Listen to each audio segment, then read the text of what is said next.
Welcome back to Brain Strength, where this average jabroni decides to talk about sports psychology and on occasion does a couple athletic things. I'm your host, RJ Lynch, men's performance consultant with my master's in sports psychology. In this episode of Brain Strength, I want to tackle mindfulness, but for a coach. If you didn't watch my mindfulness episode for athletes, you can check it out here. But I think we've talked enough about athletes. We also need to know how coaches can use these skills. How can a coach implement these skills with their team? And why should they use these skills? Because they're not competing. They're not doing things right. Well, they are to a point. So let's get into it. So to start off, I want to go over what I consider monkey coaching. Once again, if you didn't watch my first video on mindfulness, it goes over a bare idea of the monkey brain. But in quick summary, most of us operate in this day-to-day life where our brain is attuned to a drunken monkey or a bunch of drunken monkeys just jumping all over the place, causing chaos, chattering, yelling, doing all this thing, just causing chaos here. And it's ugly.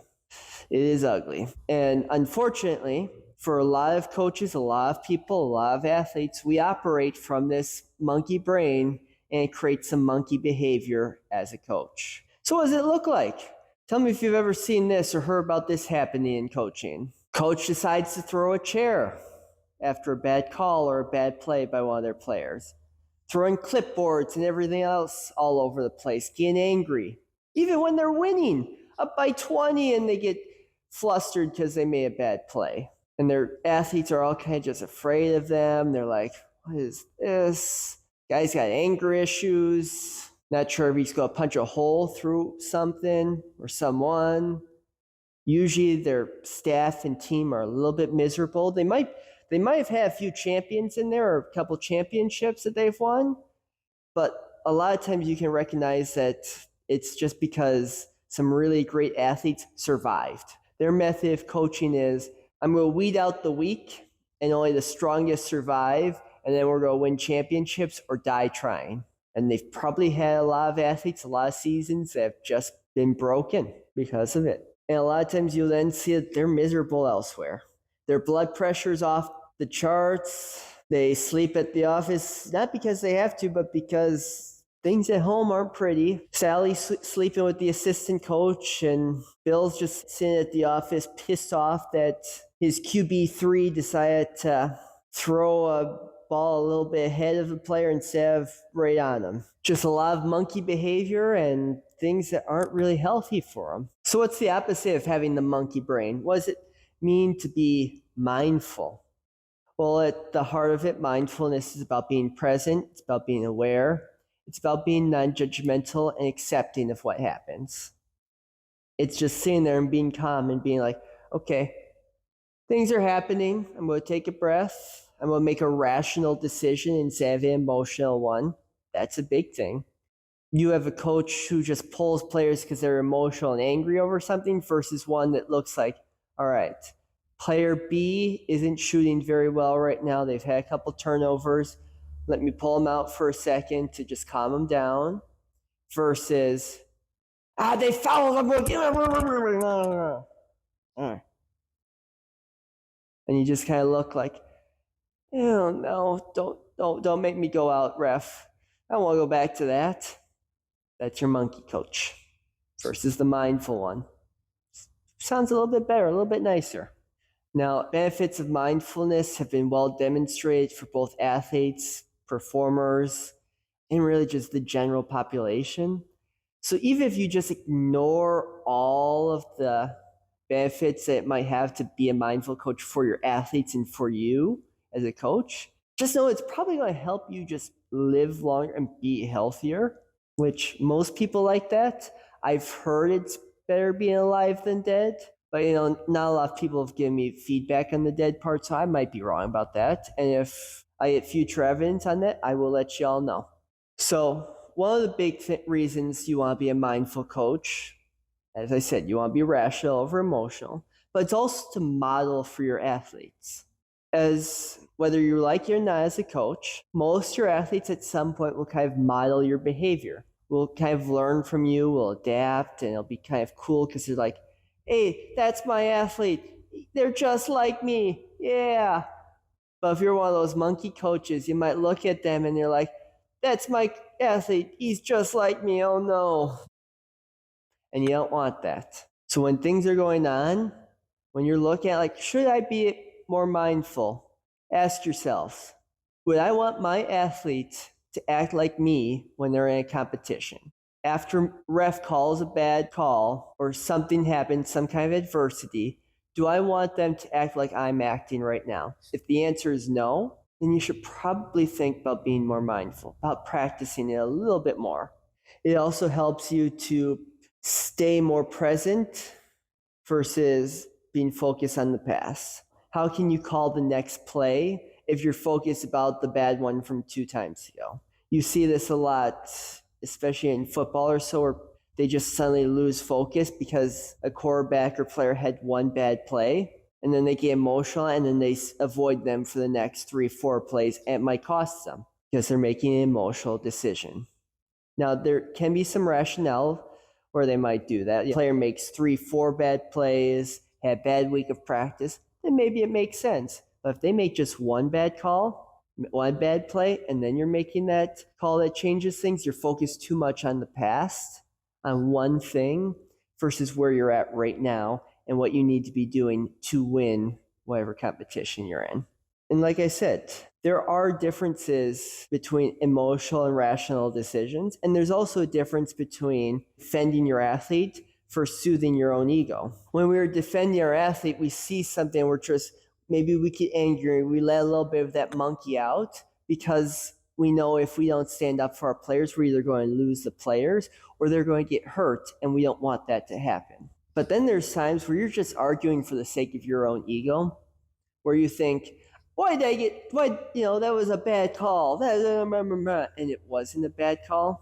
Like you see this a lot in basketball where a small ticky-tack thing gets called and coaches get all up in arms and it's like, standing there from the stands like, it was a small call, but it was the right call. And the coaches just getting there like, too big for their britches of like, that shouldn't be called, that's that.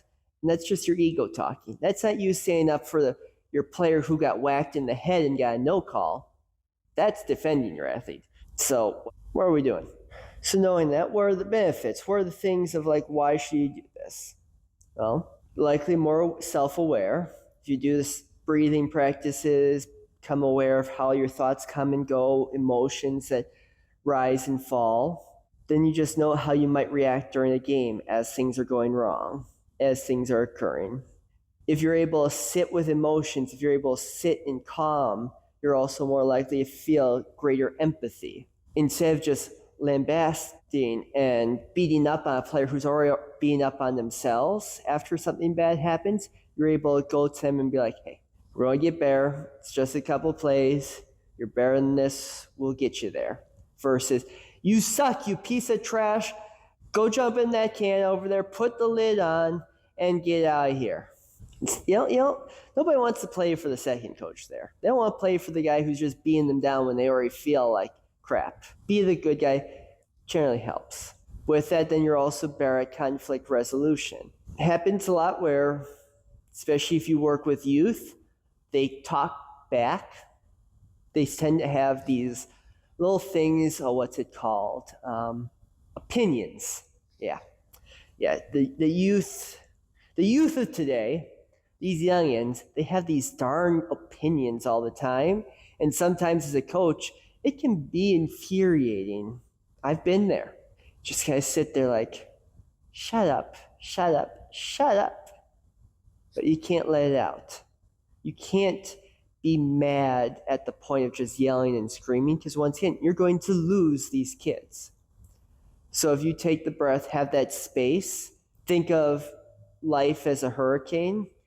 If you act from that eye of the hurricane, that's this calm center, instead of trying to do something from the swirling storm where there's thunder, lightning, cows are flying around, there's a crocodile, sharks are in the air. Acting from there, bad things happen. If you act from the calm center where grandma's working in her garden, not paying attention to the fact that, man, there's a lot of rain before and some wind. You're acting from that calm center. You're in that peaceful place.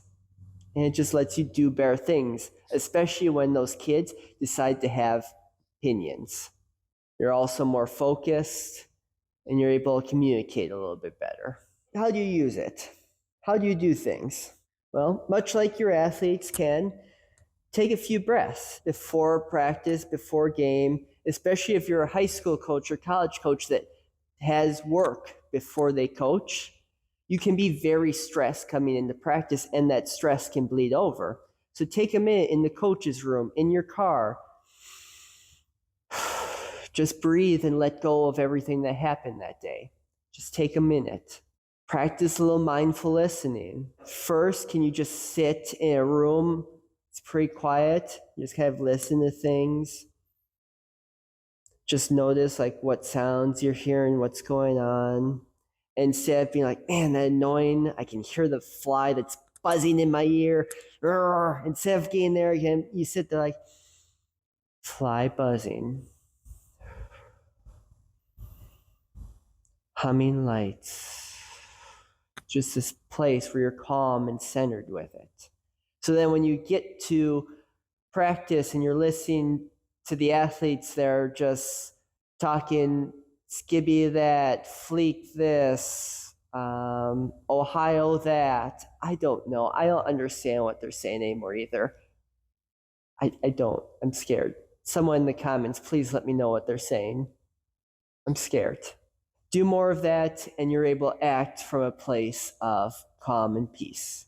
Next one, just like your athletes, I recommend the idea of mindful walking. A lot of time, especially if you are a court sport, really any sport, I know very few where a coach sits the whole time. Take a minute to stand up from the bench, or as you're walking around, got that coaching stern look on your face, being like, instead of just being here all the time, got that forward head, that hunch in the back. Instead of being like this, can you be up tall? Just relax, shoulders down, not up here like, you just relax it, focus on your feet. As you're watching things happen, call out what the next play is. Can you move from peace instead of just or wherever you're at when you got that monkey brain, that anger, that throw the bench, throw the chairs, throw the water boy or girl. Next up is reflection. After games, take a minute, especially if it's a close loss, tough competition, before you make that first statement to the team. Maybe they made a lot of mistakes. Instead of just going in there and yelling like, you guys suck. Why did I get stuck here? Why are we, just go, leave. Instead of coming in with that energy, can you take a minute to reflect like, all right, I'm a bit angry. We made a lot of bad plays. Pretty sure the one kid put his jersey on backwards. But I'm going to keep my calm. I'm going to breathe. They're angry. I can sense they're all pissed off at each other already. I'm going to walk in there with a plan instead of anger. You walk in like, all right, guys, gals, we had a bad game. We had some mistakes here or there. We're going to work on that in practice. We're going to get past this. We can't change what just happened. We can't go back and fix those 15 penalties we had or 12 turnovers. We can't change anything about that. You guys aren't happy. Y'all don't like what just happened. I don't like what just happened. But now we know in practice this week, what are we going to work on? Yep. So be ready. Let's break it down, get changed. Let's get to the bus. Let's move on. Next week's next week. See, just take that few minutes, breathe, act from a space of reflection, of calm, the eye of the hurricane versus being the hurricane storm. Don't be the Sharknado, be the calm in between with grandma working on your garden. And Grandpa's sitting there like, Irene, get in the house. We got board blaze up. Act from there instead of the Sharks. And then lastly, the biggest thing you can do as a coach is do these things you can model for your athletes. A while back, I can't remember which team it was. I believe it was Marquette and their coach. They're in the NCAA tournament for men's basketball. I believe the coach was reminding his players to take breaths on the bench, to relax, to calm, keep themselves there instead of worrying about what else was on the court.